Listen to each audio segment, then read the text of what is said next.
Tata de Conseil TV, bonjour.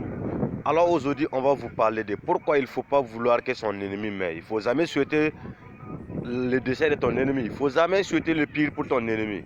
Je vais vous expliquer pourquoi. Un vieillard me disait un jour, sous le limier que je suis, que vraiment petit, ne souhaite pas que tes ennemis meurent ou que tes ennemis regrettent. Tout simplement, il m'a raconté une histoire.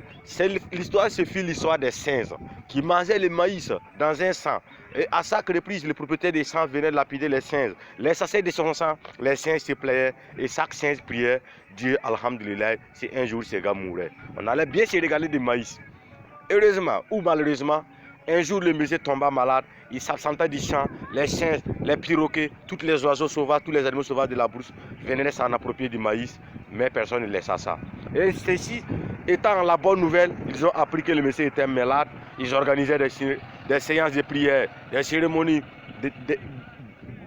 les cérémonies de prière pour demander à Dieu tout simplement de tuer ces derniers afin qu'ils puissent avoir la liberté pour s'approprier du maïs. Et malheureusement, ou heureusement, réellement, l'incident s'est produit. Le gars est mort. Désormais, il n'y a personne pour chasser les singes au sang pour qu'ils ne mangent pas le maïs. Désormais, il n'y a personne pour chasser les perroquets. Les singes et les perroquets mangeaient le maïs à leur volonté. Ils se servaient à leur volonté jusqu'à ce que le sang tarit.